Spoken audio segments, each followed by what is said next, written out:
Today I've been busy making things.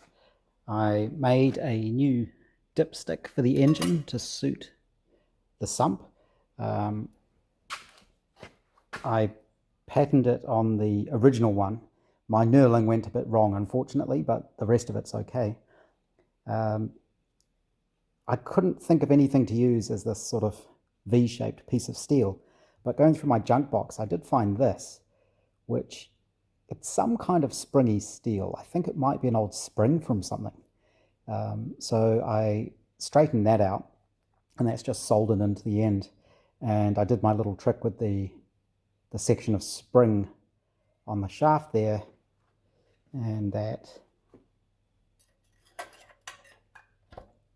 quite nicely and very firmly fits in there now. So when I actually fill the engine up with oil, let's focus. When I do fill the engine up with oil, I'll mark on the maximum and minimum marks on the dipstick. And I decided it was finally time to do something about this clutch linkage. So this is the original piece that I had, which is the wrong way around because it hits the gearbox. So I just need to make something similar, and I decided there was enough procrastinating, so I just started making something. I did use the spare one of these I've got several of these actually, and I ended up welding extra steel onto one of these and then shaping it all to give me an arm that I can bolt onto there. The distance from the centers is correct based on the original one, and I cleaned it all up, sanded it all, filed it all, and I actually machined it on the mill to make sure that this hole is parallel to the spline shaft, of course, and I also milled each face of this so that I know it's also flat in relation to it, and it's the right width for the clevis rod end that I'm going to use. I would have liked to have used imperial ones of those, but I can't find them in New Zealand easily, and I don't want to have to order them from overseas and wait, so I've ended up getting 8mm clevis rod ends, and one of those will go on here, and then I need to make another tab that gets welded onto the clutch pedal, and there'll be a short linkage between the two, and that should hopefully take care of the clutch. These pedals, as they come, don't actually have the pads on them, so that's something else I'm going to have to make, is the pedal pads, but that's good because I can then make them to suit this car. I have sat in it, and yes, all the clearances are very tight, but that's how they were. So I could actually fit with my big steel cap boots on, so with proper thinner, smaller driving shoes, I don't think it's going to be a problem.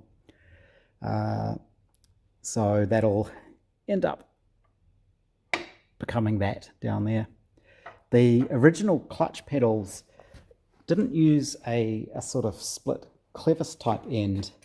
This is the original one here. It's just a pin. So it must have just been a flat, flat piece of steel to go over the pin with a hole through it to fit on that, and then a split pin and a washer on the end here to hold it in place. So I could look at doing that on mine as well, but I'm going to wait until the clevis ends arrive, and then I'll know exactly how much room I've got. Obviously it's tight, but it keeps everything in close to the gearbox, and because you're sitting with your legs flat, you can operate the clutch pedal. So, and this will all be adjustable because it's all on splines. You can shift the positions around, so you can change exactly where you want the pedals, how far forward they're sticking, and so on. The throttle pedal is going to be interesting. Again, this is a saloon one, and I think on the Brooklands the pedal was actually mounted to the chassis rail down here. Because I haven't cut the shaft shorter yet, one thing I could actually do is make the throttle pedal sit on that shaft as well. because this shaft is now held by the steady rod, and you don't put a lot of pressure on the accelerator, of course. All it's doing is moving another little linkage that comes up to the steering box here. There's a shaft that goes through here, and I think there's an arm that comes down, and that arm is what goes back down to the throttle pedal to go up to here and then across the steering box and to this side to operate the carb linkages. So I could make up my own throttle pedal in the same style with a piece of round bar drilled to suit, and just make a suitable steel arm down here for the accelerator. I think that's probably what I'll end up doing, and then I don't have to drill any more holes in the chassis rails. There is a little bit of wear in there. You can sort of see that. So I may have a look at seeing if I can sleeve this somehow. It might be a bit tricky because even with my mill, it's a bit hard for me to machine something like that and keep everything exact. So I'm not sure the best way to take care of that at the moment. I'll just have to see what sort of wear there is actually in there. But that's coming along quite nicely. I cleaned all of this up, and I actually put some of the gun bluing on it to see if it would turn it black, but it didn't really. It just sort of went grey. But that's fine. I've just oiled it up for now, and so it doesn't rust, but I think that should work fine. It's easily strong enough, so that's not going to be a problem.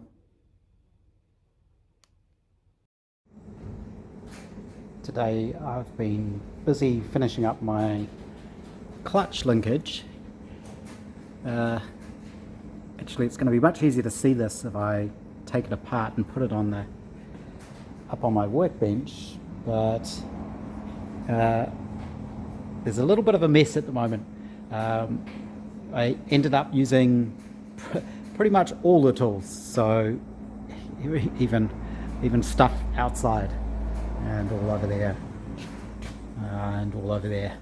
So I think I will actually do a little bit of a cleanup first, and then we can look at the bits. Everything's cleaned up again. I find every so often I just have to stop and do a complete tidy up to get back to normal, and then start again, making a mess. But I've taken the parts I made off the car. This is the top linkage, and it's all just basically welded together and then finished off with the little Rolock discs on a air die grinder. I find they work really, really well, especially for doing smoothing on edges like this, especially with a new disc where the edge of the disc is slightly bigger than the backing pad that it goes on, maybe 1/4 of an inch, and that lets you sort of curve the edge of the disc quite nicely. And until it wears down, it works really well. So I welded them all together. I put them on the mill to make sure the holes are all completely in line, and I milled down the flats where the clevis rod end needs to work, and that came up fine. For now, I've just wire brushed everything and given it a rub down with some Penetrol just to stop the steel rusting for now. I'll probably just paint everything. And I did the same on the clutch pedal.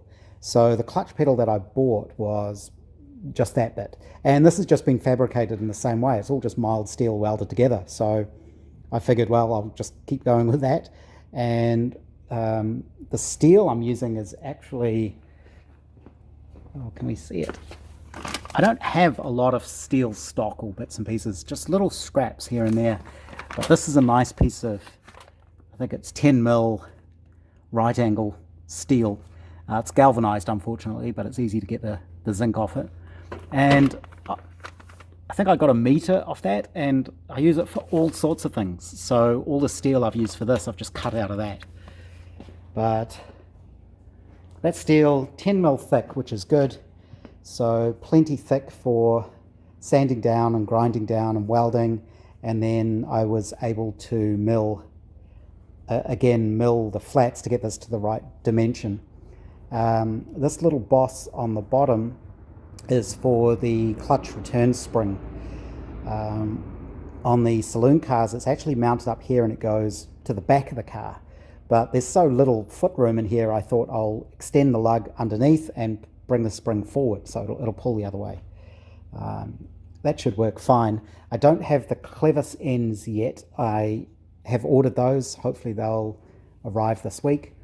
I could have, this was just my test piece. I just quickly knocked up a piece of wood to get some idea. And obviously I could do this out of steel and machine up something. One, it's going to be way too chunky, and two, with the clevis ends, because there's a threaded rod joining them, I've got some adjustment. I can adjust how a clutch works. So the best thing to do is probably put this back on the car and see how it looks. With this on the car now, we can get a much better idea of how this all works. I've also cleaned up the steady rod, and that's now adjusted, so I'll probably paint this. I'll paint this tonight. Now it's all the correct length. One interesting thing, these are the little lock nuts I used on here, and I don't know if this is a Riley thing or a vintage car thing, but if I can find one. This is sort of a modern standard sort of nut, and it's got this chamfer on both sides of it, but it looks like a lot of the Riley ones, or the ones I get from the spares, like this little 1/4 inch, the chamfer's only on one end and the other end is just left flat. So I don't know if that's Riley original. I'm pretty sure I have seen what look like original nuts that are the same. So perhaps that is exactly how Riley did it. Or is it just a vintage thing and other makes did the same thing? I don't really know. But just to make everything nice and period correct, I just on the lathe, I just thinned those little lock nuts down a bit so they were flat on the back, and I think it does look better. It's a tiny detail, but I think it's nice to do little bits and pieces like that. But you can see now how that rod joins the back of the torque tube, or it's actually the back of the gearbox mounting to the front of the gearbox, so that the shaft here can't bend. This here is rigidly attached to that, which is rigidly attached to that, which is what this thing is actually mounted to. So it's effectively an extension to the gearbox way back here. The torque tube itself, this bit in here, is free to move up and down on this ball joint here. I don't think it'll move much, but as the suspension goes up and down, that will actually rotate. So you can see now with the linkages in place, I actually have quite a bit of adjustment I can do here to get everything set up exactly how I want it. So this is on a spline, so you can adjust the position of this. This is also splined, so you can adjust the position here. And I made up this test piece. It's just flat 3mm steel with holes at different lengths, and I've been using that to figure out the motion. So if this goes too far forward, it actually goes effectively over center and it gets stuck. If this goes too far back, and that's going to be limited by the clutch, I guess. I haven't tried this with the clutch, the actual engine in place, so I actually don't know still what motion I'm going to need. So at the moment, everything is based on, that was the compressor, everything was based on the maximum amounts of movement I can see. So I know it can't go any further back than that, because that's the limit inside the gearbox. So that would be fully disengaged, and I know I can't go any more further forward than about that, because it disengages inside the gearbox and gets stuck. So the actual amount of pedal travel I need is somewhere in between those ranges. It's going to be something like this. Now, I still have to weld the pads onto these. They're sort of oval pads. This is another one of these things where you look at pictures of original Brooklands and they're all different. They've all been modified over the years. Some have different pedal setups. I believe the best thing to do is go by what the factory ones are like. These are the factory saloon ones. I'm sure they would have used something very similar. So I will use that as my pattern for what the pads need to be. The other good thing then is if I actually wanted to, I could put the pedal rubbers on them because they'll fit these saloon ones. But I need to get hold of some 6mm steel plate may be big enough. Probably 8 would be better. I think these are about 7mm thick when I measured them. So somewhere in the middle. But obviously I don't have to put the pad in the middle. So you can see maybe there's just going to be enough room there for the clevis rod. They're fairly thin, but it will clear here. I've got others that I've used on the Austin 7 and I measured those too, just to check. One annoying thing is they are actually 8mm, not imperial, but I don't think anyone's going to notice it's so close to 5/16, and it should just work. But the rod will be up here, of course, so it is quite close to your foot. There isn't much room, but I can offset the pad a little bit, so the pad can be here and the brake here and the throttle down here. So I think that's going to work. You can see underneath there the bolt that I've got through, or the set screw that goes through.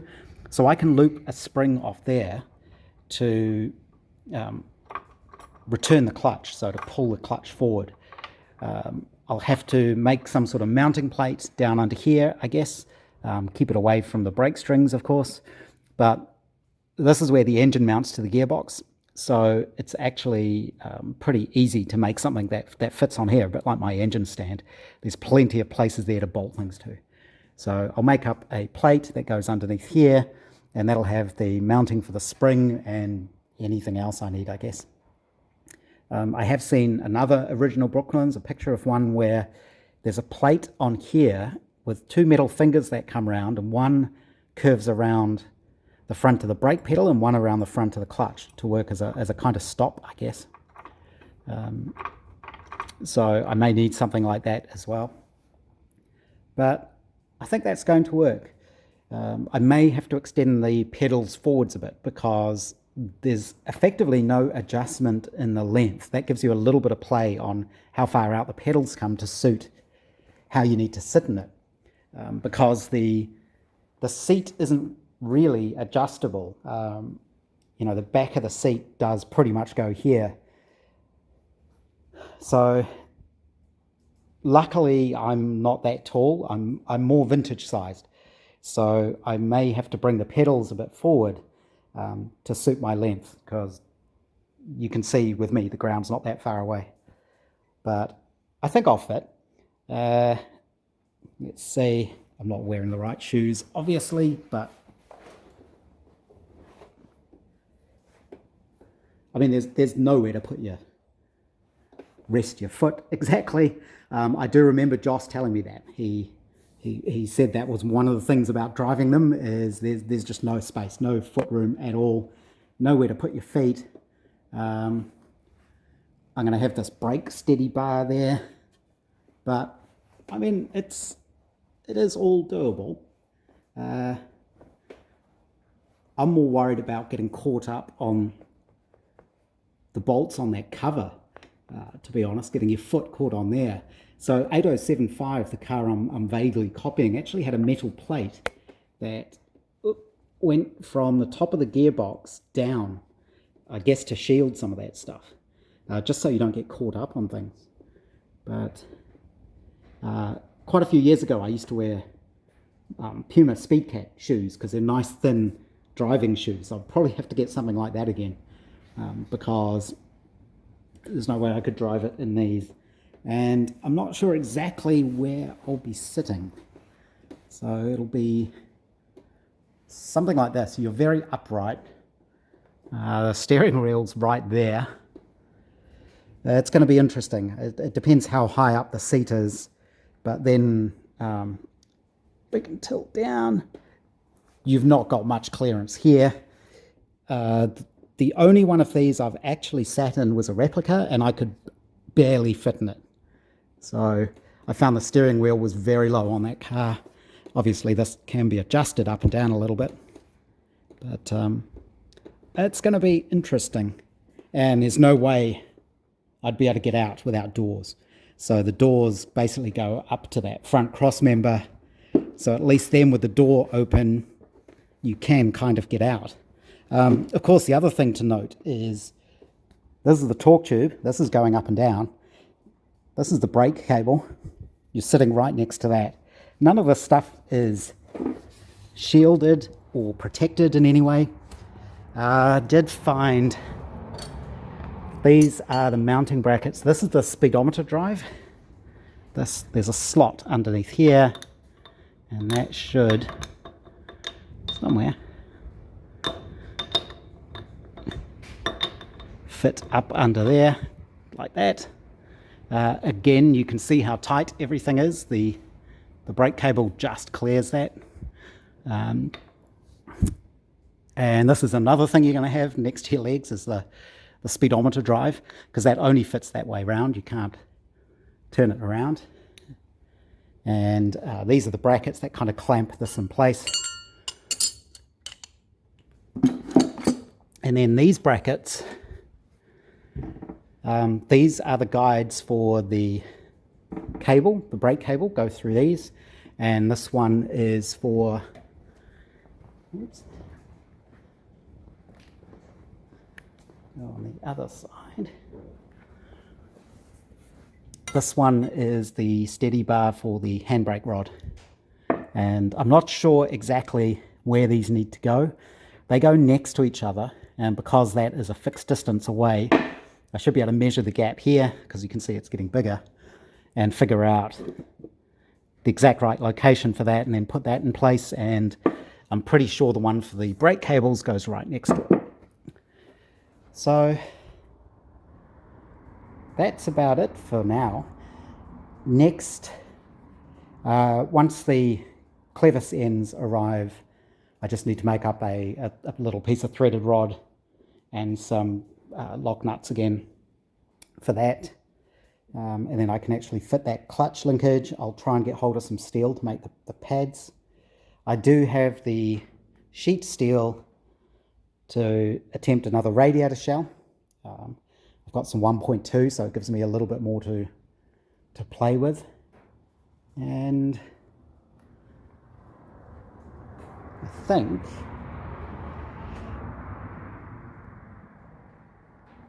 with the engine sat in place, which I need to do, it should almost be ready for the inspector to come and have his first look at it, I hope. And wouldn't be too far from actually running the engine.